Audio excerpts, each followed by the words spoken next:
KFC এখন বাড়িতে।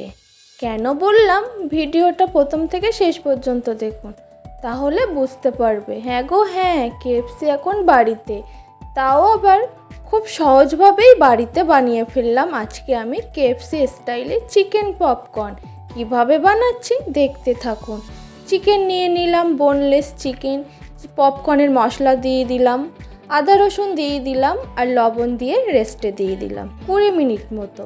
তারপর আবারও ফিরে এলাম, এর মধ্যে দিয়ে দিলাম টক দই আর একটা পেস্ট বানিয়ে নেব। পেঁয়াজ কুচি, লঙ্কা আর চিনি দিয়ে একটা পেস্ট বানিয়ে এর মধ্যে ভালো করে মাখিয়ে নিতে হবে। চিকেনটা ভালো করে মাখিয়ে আবারও 5 মিনিট মতো আমাকে রেস্টে দিতে হবে। এভাবে অবশ্যই একবার বাড়িতে চিকেন পপকর্ন বানাবেন। কেএফসিতে গিয়ে অত টাকা খরচ করে না খেয়ে, সামনে তো পূজা আছে, বাড়িতে এভাবে বানিয়ে গেস্টদের পরিবেশন করুন। দেখুন এভাবে ছোট ছোট করে কেটে নিতে হবে। আমার রেস্ট দেওয়া হয়ে গেছে 5 মিনিট। তারপর আমি ফিরে এলাম, ময়দা নিয়ে নিলাম। ময়দার মধ্যে প্রত্যেকটা চিকেন এভাবে মাখিয়ে নিতে হবে, এভাবে কোটিং করে নিতে হবে। তারপর একটা ছাঁকনির মধ্যে তুলে নিতে হবে। একটা পাত্রে জল নিয়ে নিতে হবে, নিয়ে এভাবে ছাঁকনিটা ডুবিয়ে দিতে হবে। ওই 10-15 সেকেন্ড মতো এভাবে ডুবিয়ে রাখলেই হবে।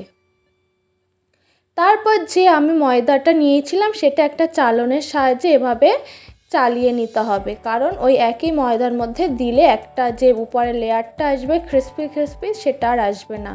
খুব আলতো হাতে এভাবে মাখিয়ে নিতে হবে। ওই একই ময়দায় বারবার বলছি দিলে হবে না, একটা চালনির সাহায্যে এভাবে চেলে নিতে হবে। তারপর আমি একটা কড়াইতে বেশ অনেকটা পরিমাণেই তেল দিতে হবে আর ভালো করে হিট করে নিতে হবে।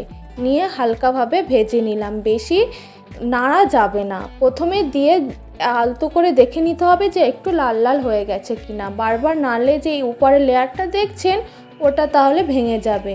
এটা ডাবল ফ্রাই করতে হবে। প্রথমে আমি একবার ফ্রাই করে নিয়েছিলাম, নেক্সট আবারও একবার ফ্রাই করে নেব। দেখুন এটা আমার ডাবল ফ্রাই, কতটা সুন্দর হয়েছে। এভাবে প্রত্যেকটা আমি কেএফসি স্টাইলে যে চিকেন পপকর্নটা বানিয়েছি সেটা আমি রেডি করে নিয়েছি। প্রত্যেকটা খুব সুন্দর হয়েছে।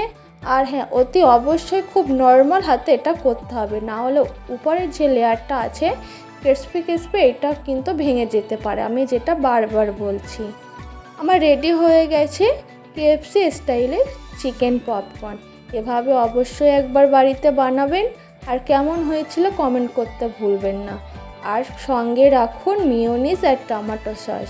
আর গেস্ট আসলে বা এমনি সন্ধ্যাবেলার ইভিনিং স্ন্যাক্স হিসাবে আপনারা এটা খেতে পারেন। ভিডিওটা কেমন লাগলো অবশ্যই জানাবেন, আর ভালো লাগলে অবশ্যই বন্ধুদের শেয়ার করবেন, আর আমার চ্যানেলটা সাবস্ক্রাইব করবেন। বাই।